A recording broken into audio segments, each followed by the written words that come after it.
আমার সোনার বাংলায় বৈষম্যের ঠাঁই নাই, বৈষম্যের সোনার বাংলায় বৈষম্যের ঠাঁই নাই, বৈষম্যের ঠাঁই নাই। কর্মচারী সারা বাংলার কর্মচারী কর্মচারী কর্মচারী। এই আইন নিয়ে আমরা অনেক কথা বলেছি, অনেক আলোচনা করেছি, অনেক টেবিল টক করেছি, কিন্তু আপনারা খেয়াল করেছেন কিনা এই আইনের মধ্যে যে ধারাগুলি আছে, যে উপধারাগুলি আছে, সেখানে একটি জায়গাতেও বলা নাই যে দুর্নীতি করলে কি শাস্তি হবে, ঘুষ কেলেঙ্কারি করলে কি শাস্তি হবে, নারী কেলেঙ্কারি জনিত ঘটনা করলে কি শাস্তি হবে, মানি লন্ডারিং করলে কি শাস্তি হবে, অর্থ পাচার করলে কি শাস্তি হবে। এই সমস্ত গুরুত্বপূর্ণ বিষয়গুলি কিন্তু এখানে ইনক্লুড করা নাই। আমরা বলতে চাই যে আইন প্রণয়ন করা হয়েছে এটা দেশের স্বার্থে করা হয় নাই। যদি দেশের স্বার্থে করা হইতো তাহলে আমি যে কথাগুলি বলেছি এই ধারাগুলিতে অব্যাহত থাকতো। কিছু অনৈতিক কার্যক্রম নিরাপদে করার জন্য এই আইনগুলি করা হয়েছে এবং ঘুষ দুর্নীতি মানি লন্ডারিং এবং দেখেন এই আইনে বলা হয়েছে যদি কারো কোনো কথা না শুনি, যদি অনানুগত্যা প্রকাশ করি, তাহলে একটা কথা বলেন, এই যে বিগত 3টা ইলেকশন হয়েছে, দিনের ভোট রাতে হয়েছে, যেটা কি আমরা করতে পারবো? কিন্তু এখন যে আইনটা করছে যদি আমাকে অর্ডার করে তাহলে সেটা করতে আমি বাধ্য কিনা? এই আইনটা আসলে কর্মচারী বান্ধব আইন নয়, সরকার বান্ধব আইন নয়। সরকারকে ভেবে চিনতে আমাদের এই বিষয়ে সিদ্ধান্ত দিতে হবে। আসলে তারা কি চায়? তারা কি কতিপয় দুর্নীতিবাজ কর্মকর্তাদেরকে বাঁচাতে চায়, নাকি দেশকে বাঁচাতে চায়, নাকি গণতন্ত্রকে বাঁচাতে চায়, নাকি 18 লক্ষ কর্মচারীর মনের কথা, মনের দাবি, আত্মার দাবি, এইগুলিকে তারা বাঁচাতে চায়? আমরা আপনাদের মাধ্যমে মাননীয় প্রধান উপদেষ্টার কাছে অনুরোধ জানাচ্ছি এই আইন সম্পূর্ণরূপে বাতিল করেন। আমরা যারা স্টেক হোল্ডার আমাদের সাথে আলোচনা করে সময় উপযোগী সবার জন্য যেটা যে আইনটা সহনশীল হয় সেইভাবে আইন প্রণয়ন করেন, আমরা সহযোগিতা করব। কিন্তু আমাদেরকে অন্ধকারে রেখে আপনারা কোনো আইন বাস্তবায়ন করতে পারবেন না।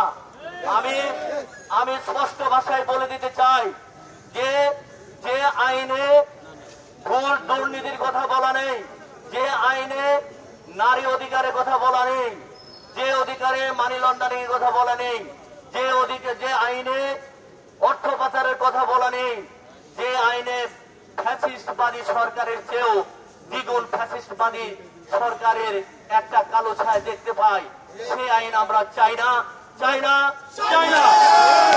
আমাদের আগামী দিনে কর্মসূচি ঘোষণা করবেন আমাদের এই ফোরামের চিফ কোঅর্ডিনেটর আমাদের প্রিয় নজরুল ভাই। যে আমরা দীর্ঘদিন যাবৎ একটি অধ্যাদেশের বিরুদ্ধে আন্দোলন চালিয়ে যাচ্ছি। আমরা জানি মন্ত্রী পরিষদ বিভাগ থেকে কয়েকজন সচিবকে দায়িত্ব দেওয়া হয়েছিল। এই সচিবদের উপর আমাদের সম্পূর্ণ আস্থা এবং বিশ্বাস ছিল যে মাননীয় প্রধান উপদেষ্টা দেশে আসার পর আমাদের জন্য একটা ভালো সুখবর দিবেন। কিন্তু আমরা দেখছি যে এখন পর্যন্ত আমরা কোনো সুখবর পাচ্ছি না এবং ভালো লক্ষণও পাচ্ছি না।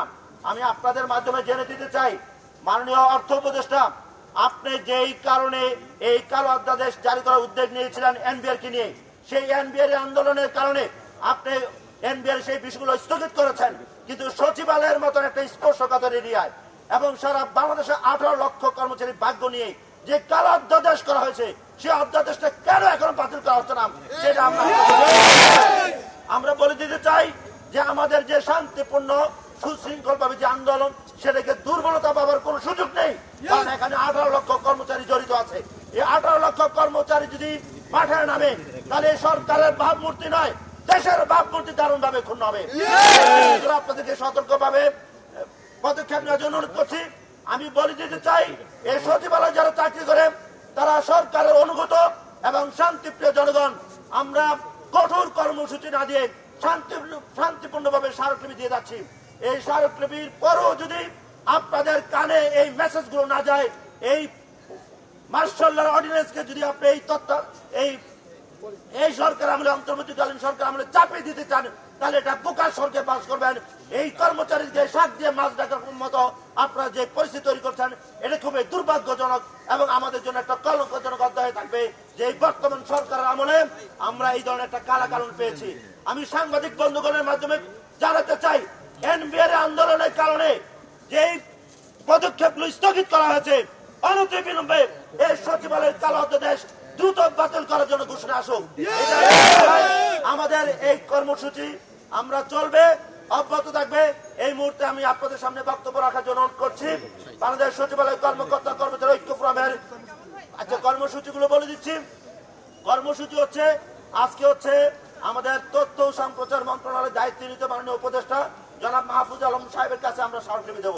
পাশাপাশি যুব ক্রীড়া মন্ত্রণালয় এবং স্থানীয় সরকার বিভাগের যে উপদেষ্টা আছেন জনাব আসিফ মাহমুদ সজীব সাহেবের কাছেও আমরা স্মারকলিপি দেব।